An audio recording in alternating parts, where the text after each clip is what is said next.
NEET study YouTube channel में आपका स्वागत है। इस वीडियो में हम लोग बीवी semester 2 minor subject stress management का एक बहुत ही इंपॉर्टेंट प्रश्न देखेंगे।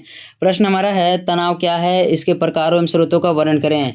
तो इस वीडियो में हम लोग देखेंगे तनाव क्या होते हैं, इसके कौन कौन से प्रकार हैं और तनाव कहाँ से उत्पन्न होते हैं, यानी इसके कौन कौन से स्रोत हैं। इन सभी पॉइंटों को कवर करेंगे। स्ट्रेस मैनेजमेंट से संबंधित यह मेरा दूसरा वीडियो है। इससे पहले मैंने एक और वीडियो अपलोड कर दिया है, लिंक डिस्क्रिप्शन में है, जाकर उसको देख लीजिएगा। चलते हम लोग इसका आंसर देखते हैं। आंसर में पहला हेडिंग आपको देना है तनाव या स्ट्रेस। जब व्यक्ति को लगातार कठिनाइयों या परेशानियों का सामना करना पड़ता है तो उसे उदासी या निराशापन अनुभव होने लगता है। यही अनुभव या उदासीपन तनाव कहलाता है। यहाँ पर तनाव का मतलब है जब व्यक्ति लगातार कई प्रकार की कठिनाइयों का सामना करता है या उसके सामने लगातार कई प्रकार की चुनौतियां आती रहता है तो इसे ही तनाव कहा जाता है। यानी कि एक ही समय में जब हमें बहुत सारे काम सौंप दिया जाता है तो हमारा दिमाग काम नहीं करने लगता है कि हमें कौन सा काम करना चाहिए या नहीं करना चाहिए। इसे ही तनाव कहा जाता है। देखो, तनाव को मैंने फर्स्ट वाली वीडियो में अच्छी तरह से बताया है, उसको जाकर देख लीजिएगा। नेक्स्ट अब हम लोग देखते हैं। आगे आपको लिखना है, दूसरे शब्दों में जब व्यक्ति में आवश्यकता से अधिक जिम्मेदारियां चुनौतियां आ जाती है तो इसे ही तनाव कहा जाता है। तो मैंने आपको बता दिया, एक ही समय में बहुत सारी चुनौतियां या कठिनाइयों का आ जाना ही तनाव है। नेक्स्ट है, यह एक ऐसी स्थिति है जिसमें व्यक्ति को किसी परिस्थिति से निपटने या फैसला लेने में परेशानी होती है। तनाव को इंग्लिश में स्ट्रेस या टेंशन के नाम से भी जाना जाता है। तो तनाव एक ऐसी स्थिति होता है जब तनाव किसी व्यक्ति को होता है तो वह निर्णय नहीं ले पाता है, वह समस्या को नहीं निपट पाता है कि उसको क्या करना है और क्या नहीं करना है। आगे है, तनाव को इंग्लिश में स्ट्रेस या टेंशन के नाम से भी जाना जाता है। तो देखो, यहाँ पर जो स्ट्रेस है, स्ट्रेस शब्द को आप एक बार सुने होंगे, लेकिन टेंशन शब्द तो आप तो एकदम सुनते ही आ रहे होंगे। यानी कि आप कभी ना कभी नहीं कहते हैं बहुत टेंशन हो गया। तो जब आपके सामने बहुत सारा काम आ जाता है, कोई प्रेशर होता है, तभी आपको टेंशन महसूस होता है और इसे ही टेंशन या तनाव के नाम से जाना जाता है। ठीक है, तो इसको समझ गए होंगे, इसको नोट कर लीजिए। नेक्स्ट पॉइंट आपको देना है तनाव के प्रकार। यानी अब हम लोग देखेंगे तनाव के कौन कौन से प्रकार होते हैं। तो इसके मुख्यतः 2 प्रकार होते हैं, इसके अलावे भी कई प्रकार होते हैं। उन सभी पॉइंटों को मैं कवर करूंगा, लेकिन पहले हम लोग देख लेते हैं तनाव के मुख्य प्रकार कौन कौन है। पहला है यूस्ट्रेस। यह एक प्रकार का सकारात्मक तनाव होता है। तनाव का यह प्रकार व्यक्ति को अपने जीवन में आने वाले चुनौतियों या खतरों से निपटने के लिए प्रेरित करता है। देखो, तनाव का पहला प्रकार क्या है, यूस्ट्रेस है। यूस्ट्रेस यह एक प्रकार का सकारात्मक तनाव होता है। यह तनाव क्या करता है, व्यक्ति को आगे बढ़ने के लिए प्रेरित करता है। उदाहरण के लिए हम लोग देख सकते हैं, उदाहरण के लिए एग्जाम के समय मन लगाकर पढ़ना। देखो, एग्जाम के समय व्यक्ति जब मन लगाकर पढ़ता है तो कहीं ना कहीं उसके दिमाग में प्रेशर तो रहेगा ही ना। तो जब आप अच्छी तरह से पढ़ोगे तो आप जीवन में आगे जाओगे, यानी कि आगे जाने के लिए आपको प्रेरित कर रहा है। तो जो यूस्ट्रेस तनाव होता है, ठीक है, जो सकारात्मक तनाव होता है, व्यक्ति को आगे बढ़ने के लिए प्रेरित करता है।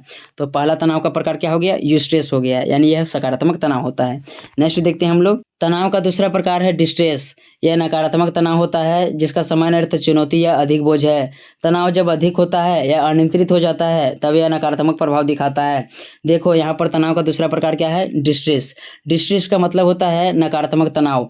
नकारात्मक तनाव तब आता है जब हम लगातार कई प्रकार की चुनौतियां कठिनाइयों का सामना करते हैं या हम पर कई प्रकार के कामों का बोझ डाल दिया जाता है। तो ऐसे में जब जो तनाव होता है अनियंत्रित हो जाता है और यह नकारात्मक प्रभाव डालने लगता है।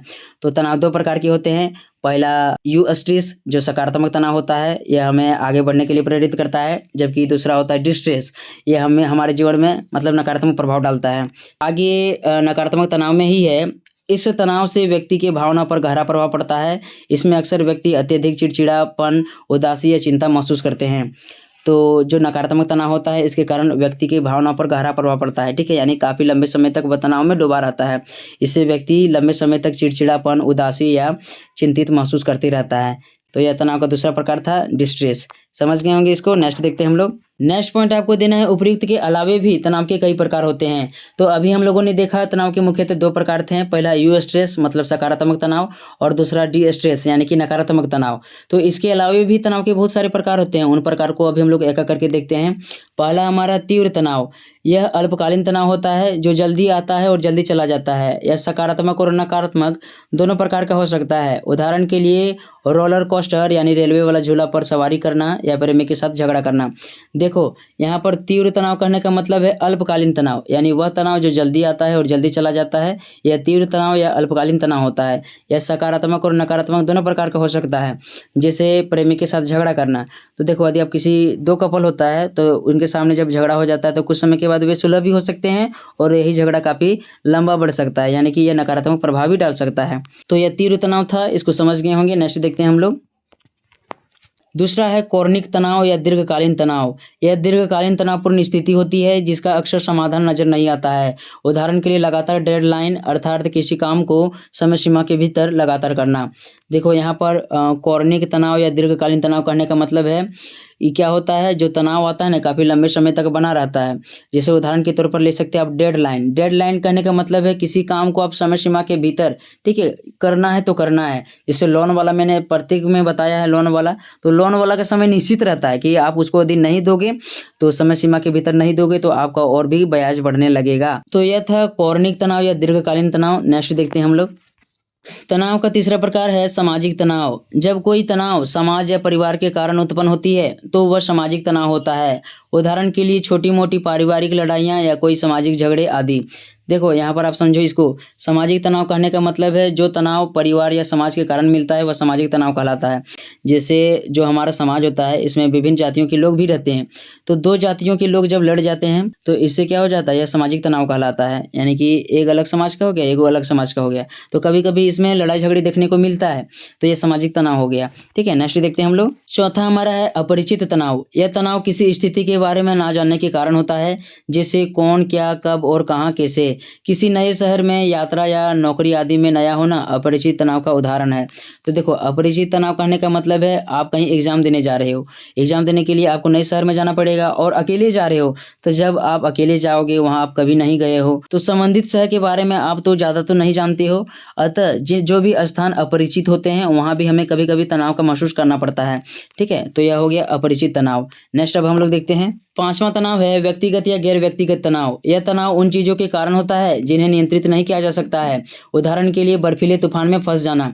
देखो यहाँ पर अच्छी तरह से समझना है। व्यक्तिगत या गैर व्यक्तिगत तनाव कहने का मतलब है क्या है, जिसको हम नियंत्रित नहीं कर सकते हैं वह तनाव व्यक्तिगत या गैर व्यक्तिगत तनाव कहलाता है।